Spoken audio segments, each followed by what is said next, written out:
season will soon be kicking into high gear, and that's a true statement because it is going to be high. We've invited financial expert Bill Dendy to come break down what we need to know for filing and for the future. So welcome, Bill. It's going to get tough this year, isn't it? It certainly is. For a lot of people, we've been told the tax breaks are gone and tax rates are increasing again. And we've been told that exemptions and deductions are going to start phasing out again starting this year.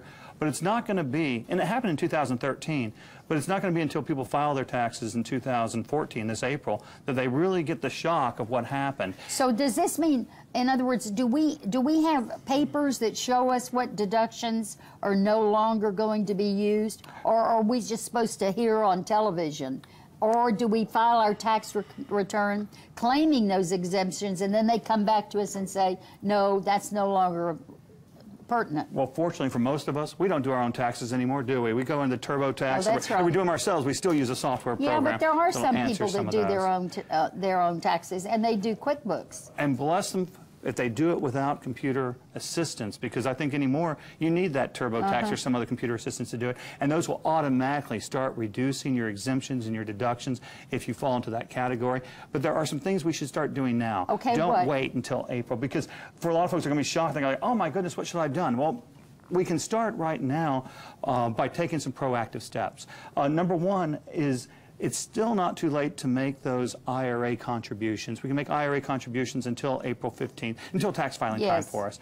And while it might not be deductible for everyone, for those it is deductible, it's an immediate benefit for that tax year. For everyone else, it's probably just a good idea to get something tax deferred growing for us. Additionally, gather up those records. I see a lot of people leave a lot of money on the table just because they didn't want to do the record keeping, because it's such a hassle to go back. Tell me some of the record keeping that falls by the wayside. Should we keep everything to show what taxes we paid, sales taxes, or do we just put a designated number? That's a great question, and the answer, unfortunately, is it depends upon your situation. On what you're buying. But I will tell you, key thing is that we do get the option of deducting again our state income tax or our sales tax. And here in the great state of Texas, where we have no state income tax, it means we deduct our sales tax. Yeah, that's good. And it adds up. If you're doing a home or you're buying things for the home, that sales tax really, but you got to itemize it and show the receipts for it.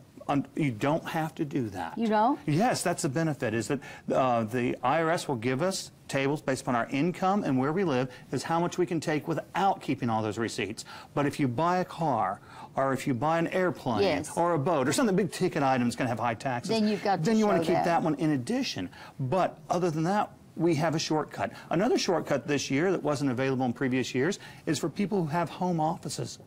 Used to, you'd have to do a calculation determining how much of your overall home space was made up the office, and then keep all your electric receipts. And phone and all that. You got it. And then you could depreciate the home office portion, but not the rest of your house. But if you ever sold your house, you had to recapture that depreciation, and it confused people, so they didn't do it. So what do we do now? Well, this year they have a kind of a fail-safe where you can calculate how many square feet is that office. So you can take your 10 by 20 and you can say, oh, that's 200 square feet, and just multiply it by $5.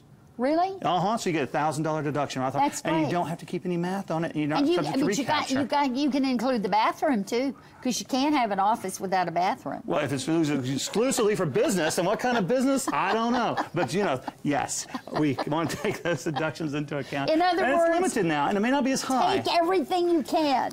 But it does make sense to keep track of those things and know that there are some shortcuts available to us. Okay, so how much increases are going to be in percentage, do you think?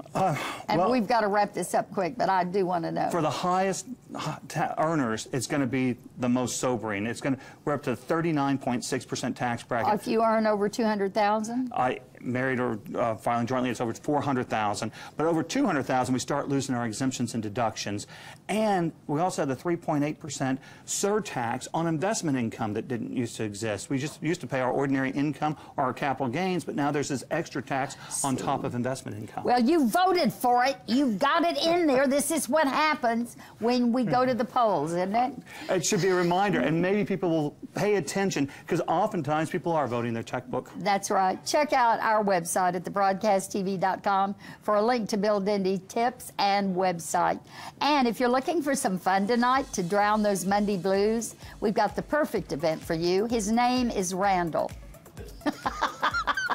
I'm making that up. Stick around to find out all about it.